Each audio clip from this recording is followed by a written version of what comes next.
l'ONF a connu des moments difficiles ces derniers temps. Est-ce que tu peux nous en dire 2 mots? Tout à fait. Alors l'ONF a des moments difficiles depuis de très nombreuses années. Le problème, c'est qu'on va peut-être pas faire tout l'historique, mais depuis 1986, malheureusement, l'ONF est en coupe réglée par les politiques menées par tous nos gouvernements successifs, quels qu'ils soient, et ça a toujours été de la suppression de postes de fonctionnaires d'État.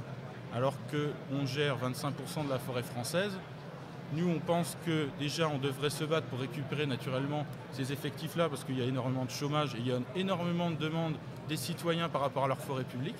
Ça voudrait dire que l'ONF redevient un service public avec 15 000 salariés pour gérer que 25% de la surface. Nous on dit qu'on doit aller plus loin, il y a des possibilités.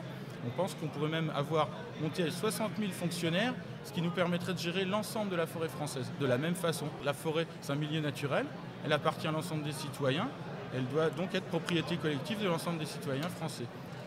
Alors, dans quelle mesure avez-vous été capable de préparer ce congrès? Alors c'était très difficile, entre guillemets, parce que nos bases syndicales étaient comme d'autres bases syndicales dans les luttes immédiates, et dans l'établissement, et aussi au niveau interprofessionnel. Donc on a eu très peu de remontées, c'est vrai, c'est la réalité, d'amendements qu'on aurait aimé discuter avec nos bases. Donc effectivement, ça a été beaucoup la CE et le secrétariat national de la CGT Forêt qui a travaillé sur les documents et le rapport d'activité et le document d'orientation. C'est une carence effectivement de nos syndiqués et de nos syndicats, mais il faut aussi remercier les copains qui ont été aussi dans la lutte contre la loi travail et le Khomri. Il ne faut pas dire que la CGT Forêt n'a pas rien fait. Mais malheureusement, effectivement, on peut regretter le manque d'implication de nos syndiqués, de nos syndicats de base par rapport à ce congrès.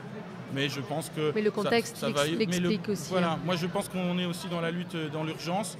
Et le plus important, c'est quand même que les militants de base soient dans la lutte immédiate contre les mesures du gouvernement qui seront appliquées aussi aux salariés de l'ONF si cette loi, par exemple, passe. Voilà.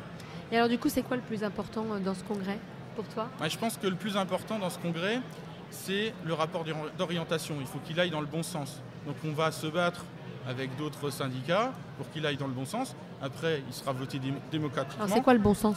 Pour moi, le bon sens, c'est de repartir sur les bases de ce qu'était la CGT, ce qu'on a pour moi perdu en faisant des erreurs historiques, en adhérant par exemple à la CES et au CSI, qui sont des structures pour moi de collaboration de classe, qui vont dans le sens du patronat, qui acceptent même l'existence du patronat.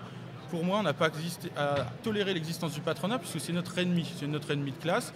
Et donc nous, on est plus pour faire, comme l'a dit Philippe Martinez, un syndicalisme de masse et de classe. Faut-il encore avoir un rapport d'orientation qui emmène l'organisation CGT interprofessionnelle dans cette voie-là?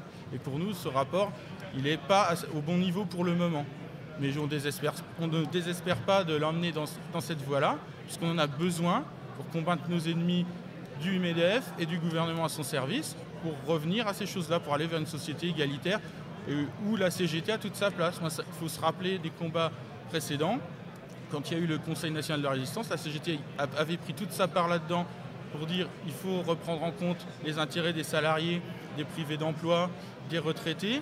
Et bien, continuons dans cette voie-là. Nous, quand on est syndicaliste, on doit défendre effectivement tous ces opprimés-là du patronat. Et nous, on dit les 1% qui dirigent actuellement la France, il faut qu'on s'en occupe de la bonne façon. Il ne faut plus pactiser avec ces gens-là, il ne faut plus dialoguer avec ces gens-là, c'est nos ennemis. Quand on dialogue avec eux, on ne parle que de leurs propositions. Nous, on veut parler de nos propositions, nos revendications, et eux, on veut mettre en œuvre nos revendications, et que les nôtres. La lutte, parfois on gagne, parfois on perd, mais si on ne mène pas la lutte, on est sûr de jamais gagner. Nos conquêtes sociales, nos anciens, ils les ont eues parce qu'il y avait 10 millions de grévistes en 1936, en 1945, en 1968. C'est parce qu'il y a eu une forte mobilisation interprofessionnelle et principalement l'initiative de la CGT. Donc nous, on va être dans l'unité d'action avec les salariés, avec l'ensemble des gens qui veulent vraiment changer les choses et durablement. Voilà.